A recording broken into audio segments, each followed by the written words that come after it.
3 more days until the attempt to break the 7 and 8 hour marks on the long course triathlon.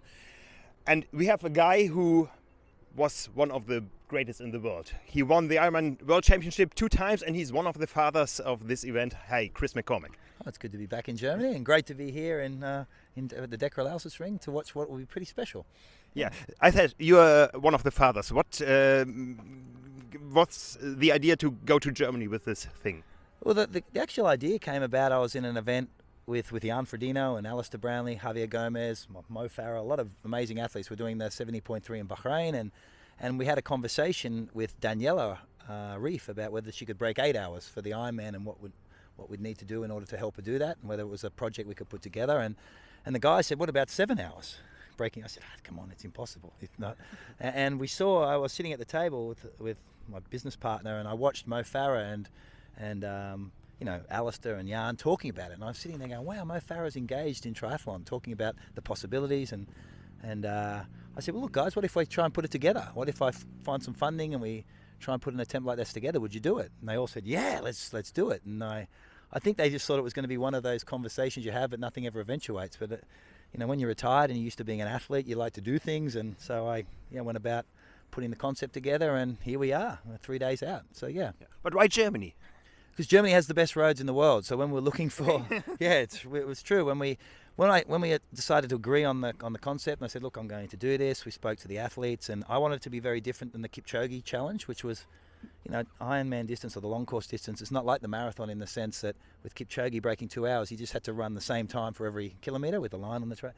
But with this challenge, athletes have different strengths and different strategies around how they're going to break this. So I know Christian Blumenfeld, for example, believes he will run a very fast marathon to break the record, where Alistair Brownlee team, which is now Joe Skipper, are very cycle focused to break the record. So when you realise there was different strategies, we had to find a course and a venue that fit that. And there was a lot of talk about going to Miami, swimming in salt water.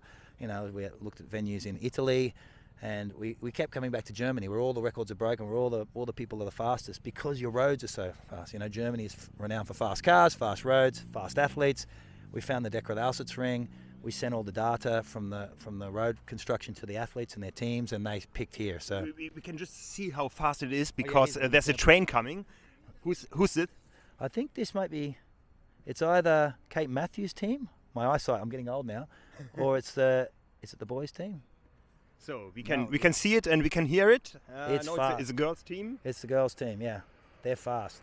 And what you're seeing, the best part of this is yesterday. Speaking with Kat, and a lot of the best cyclists. We've got some of the best aerodynamics people in the world here. Some of the UK's best time trialists that are working in the team. And the strategy for the athletes is they're only allowed 10 paces over the 3 disciplines. So how they use those paces is key. Most of them have opted for 6 or 7 bike riders, which means there's a trade-off on run and swim paces. So it's been interesting to see that dynamic. But watching the preparation, and you'll see this in a lot of the footage we've covered over the last 2 years, we've captured a lot of the training, a lot of the preparation, and a lot of the technology that's gone into this. It's remarkable. And these guys, and there's been a lot of talk about, oh, it's not really triathlon, and it's not. It's draft legal. But anyone who thinks that this is any easier than an Ironman or a long course is foolish. We've lost Lucy Charles Barclay on the way. She ended up getting injured. She said, "Look, the workload that went into this was too much." And we lost Alistair Brownlee only last week. He's devastated. He'll be out here working now in commentary, but this was part of his dream to do this, and his team is just next level. You've got people from Ineos that are working with the aerodynamics teams here. You've got the best cyclists. It's remarkable. Yeah. So we have 2 teams each. You told us about different strategies, and is there any fighting between the teams? Well, definitely on the men's side, when Alistair and Christian, even though they're both from different eras, and they both got Olympic gold medals, and I felt there was a little bit of tension there, without question. I think they both want to do this, right? And you're seeing, when you go out the back and you're seeing Christian's team and what they brought here, and you saw Alistair's group, and they have very, very different strategies. And when you wind them up a little bit, and speaking to Alistair's like, "I'd like to see this 2:25 marathon. This is what Christian thinks he's going to run." He's like, "Well, I want to see that," and I said, "Well, Christian wants to see you ride a 3:20 bike. It's very, very fast." So there's definitely some tension. At the end of the day, someone's going to do it both on the men's and women's side, we hope, and the person who comes second comes second. So they're sort of the forgotten. They're part of the experience, but the winner will be the one that we talk about forever. But it's insane, you know, and seeing the power numbers that are pushing out, seeing the speeds they're going to have to take. Like, they're talking about 54, to put it in perspective, 54 kilometres an hour average. The world hour record's 55 kilometres an hour. So that's how fast this track is. So to do 54 for 3 hours is 1 kilometre an hour slower than what they did for 1 hour in the world hour record. So it's super fast. The fastest TT, which was won in the Tour de France by, it was Wout van Aert, and they rode 27 kilometres at 55.2 kilometres per hour. So what you're going to see this weekend with the men's teams in particular is finely tuned working machines with the athletes trying to stay on the back. Christian Blumenfeld yesterday did a test set of 160 kilometres at 49 kilometres per hour, and he was doing about 260 watts sitting on the back. So it's still quite intense. He said what he's finding difficult is the change in pace, the revving, when they go fast and slow, which is very different than he found in the Ironman, and he's worried about how that's going to tax the marathon. So it'll be very, very interesting. Yeah. So there's a lot of testing going, and we see some wind machines and everything else here. What can be improved in the last 3 days? I think what they're looking at now, especially Joe Skipper's team, there's actually 9 riders here. They're working out which 7 will get the start. So only 7 of those riders will compete. And you're seeing all the testing. They're deciding where they're going to sit in the group depending upon where the wind direction is. We know race day, the wind's going to be 5 kilometres per hour, which is very, very low. The last few days has been about 10. That's optimal for them. So the only things they're refining is where the athletes are going to sit and how these transitions are going to happen, because the athletes don't have to do the full 180 kilometres, so they can swap out athletes in and out.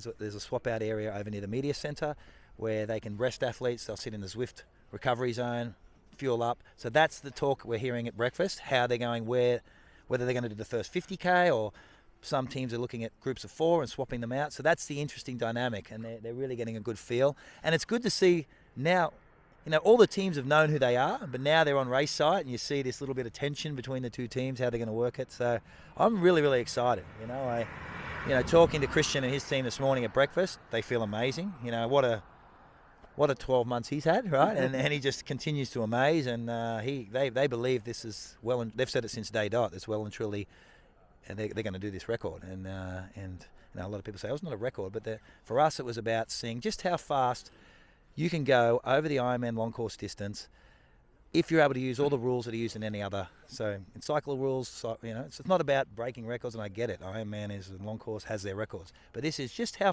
fast is a human capable to do over the distance that we all love, and that's what we're going to find out. There'll be no one ever can go quicker than what happens this weekend. Yeah.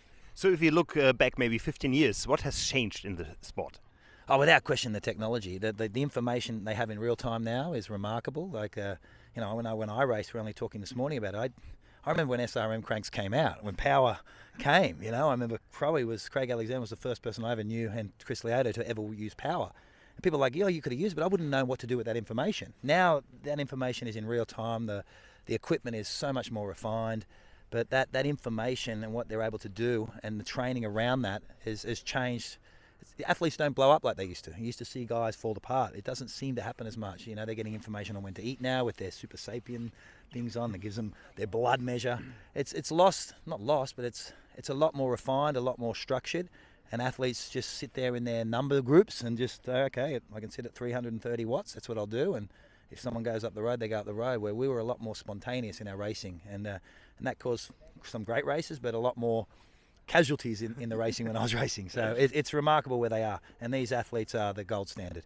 Do you think often about what time would I be able to do now with my 15-year old body, 25-year-old body? Yeah, my body's now nearly 50. I couldn't imagine doing it. What I appreciate now that I'm retired, and what I guess I miss the most, is just how fit you were, and just it's amazing. You know, when you let it go a little bit, and I just run for fun now with my wife.